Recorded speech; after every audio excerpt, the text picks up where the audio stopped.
Alléluia, bonjour à tous, j'espère que vous allez bien. On se retrouve aujourd'hui pour partager la parole de Dieu. Je crois que malgré les temps que nous avons vécus, malgré les temps que nous sommes en train de vivre, il est toujours possible de vivre la communion fraternelle. Je crois que l'Église, qui a pour fondement comme pilier l'enseignement des apôtres et la prière et aussi la communion fraternelle, la fraction du pain, etc. Je crois que finalement, aujourd'hui encore, l'Église existe et l'Église grandit, l'Église est dans sa mission, l'Église évolue, l'Église est entre les mains de Dieu et je crois que finalement l'Église peut encore aujourd'hui vivre la communion fraternelle. Alors comment ? Puisque c'est un défi, on n'a pas la possibilité de se retrouver, de se réunir, on n'a pas la possibilité de prendre la Sainte Seine ensemble dans nos églises le dimanche, mais finalement, comment vivre la communion fraternelle ? Et est-ce qu'elle existe encore ? Je crois que oui. Je crois que la communion fraternelle existe et là où vous êtes, vous pouvez être en communion les uns avec les autres, avec vos frères et sœurs. Alléluia. Parce que finalement, la communion fraternelle, ce n'est pas tant le fait de se retrouver.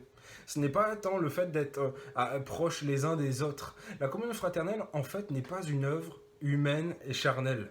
Mais la communion fraternelle est une œuvre spirituelle et divine.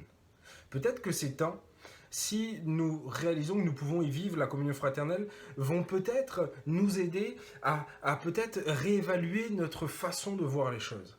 Ces temps vont peut-être nous aider à nous repositionner dans ce que nous croyons avoir eu comme acquis.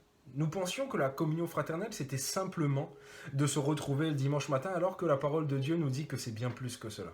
J'aimerais lire avec vous Éphésiens chapitre 1er du verset 1 à 3, ce que Paul dit et comment nous pouvons alors comprendre la communion fraternelle comme une œuvre de Dieu. Paul, apôtre de Jésus-Christ par la volonté de Dieu, aux saints qui sont à Éphèse et aux fidèles en Jésus-Christ. Que la grâce et la paix vous soient données de la part de Dieu notre Père et du Seigneur Jésus-Christ. Béni soit Dieu, le Père de notre Seigneur Jésus-Christ, qui nous a bénis de toutes sortes de bénédictions spirituelles dans les lieux célestes en Christ. Alléluia. Nous sommes bénis en Christ. Alléluia. Et dans ces bénédictions, je crois qu'il y a la communion fraternelle. C'est possible de vivre la communion fraternelle dans ce que nous avons lu, on le comprend en ce que finalement l'épître aux Éphésiens est ce qu'on appelle une des épîtres de Paul, dite de la captivité. Paul écrit ces paroles lorsqu'il est en prison. Il n'est pas confiné chez lui, mais il est finalement enfermé, confiné dans un lieu, dans une prison. Et malgré le fait que Paul soit confiné dans un endroit, qu'il ne puisse pas avoir la possibilité de se déplacer, peut-être de prendre la Sainte Seine librement, peut-être de vivre des choses qu'il avait l'habitude de vivre lorsqu'il avait ses frères et sœurs à côté de lui, finalement, Paul, je le crois, reste un personnage de la Bible qui va vivre la communion fraternelle. Et dans ce passage, il nous explique, il nous donne les réalités de la communion fraternelle finalement. Elle ne se base pas sur des initiatives humaines, mais elle se base sur des réalités divines. Alléluia. Et j'aimerais voir avec vous, finalement, la première chose qui permet que la communion fraternelle peut se vivre malgré la distance. Eh bien, la première chose qu'on voit ici, c'est par la parole de Dieu. Puisque Paul, qui est dans une prison, va écrire à une église qui se trouve à Éphèse, mais il ajoutera aussi aux fidèles en Jésus-Christ. Alléluia. Mon frère, ma sœur, on peut nous enchaîner, on peut nous enfermer, on peut nous maintenir à distance éloignés les uns des autres, mais ce qui fera que nous serons toujours les uns les autres en communion, unis et rapprochés vraiment dans cette attitude, dans cette réalité de la communion fraternelle, c'est la parole de Dieu. Ici, il y a l'épître aux Éphésiens, il y a cette pensée, il y a ces écritures qui sont communiquées à Paul déjà qui va les recevoir, mais ensuite à l'église d'Éphèse, et ensuite ça va être étendu à tous les fidèles en Jésus-Christ.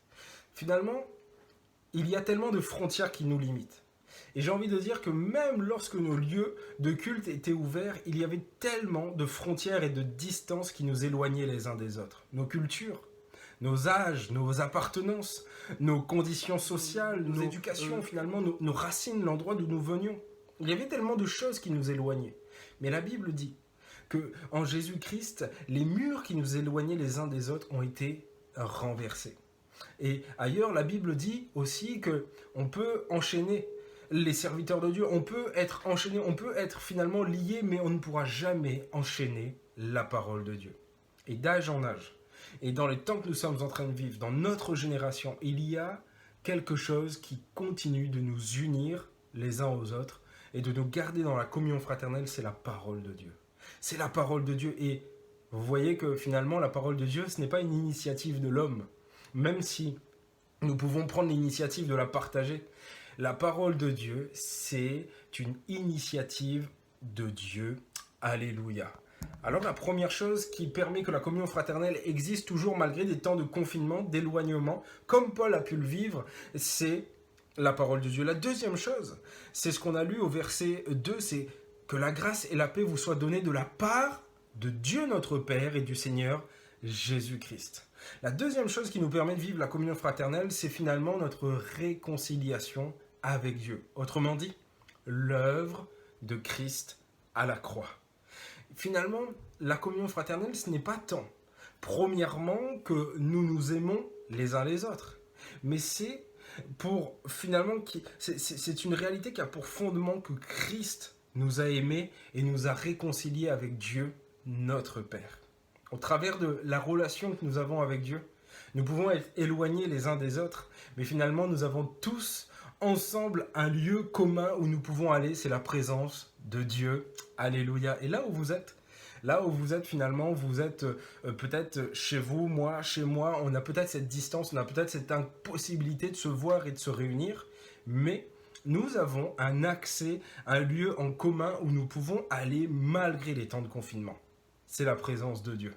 Et ce qui nous gardera toujours en communion les uns avec les autres, c'est l'œuvre que Jésus-Christ a accomplie à la croix. C'est ça notre communion. C'est ça le fondement, la base même de ce que nous partageons.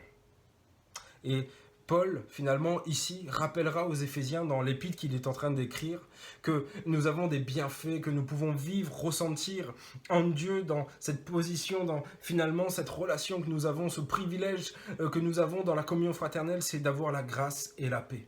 Et c'est ça qui nous gardera toujours unis les uns aux autres. C'est les bienfaits de l'œuvre de Jésus dans nos vies. Alors premièrement, ce qui rend finalement la communion fraternelle possible dans les temps que nous sommes en train de vivre, c'est la parole de Dieu, c'est l'œuvre de Jésus-Christ à la croix. Mais troisièmement, c'est notre position spirituelle. On a lu au verset 3, « Béni soit Dieu, le Père de notre Seigneur Jésus-Christ, qui nous a bénis de toutes sortes de bénédictions spirituelles dans les lieux célestes en Christ. » En Christ. En fait, nous pouvons être proches les uns des autres. Mais ce qui va faire la différence et ce qui fera que la communion fraternelle existera vraiment, ce n'est pas tant l'endroit où nous sommes et ce n'est pas tant les personnes avec qui nous sommes, mais c'est d'abord le fait que chacun soit positionné en Christ. En Christ. En fait, il y a cette réalité que nous pouvons être séparés ici-bas, mais nous serons toujours réunis dans les lieux célestes en celui qui nous aime.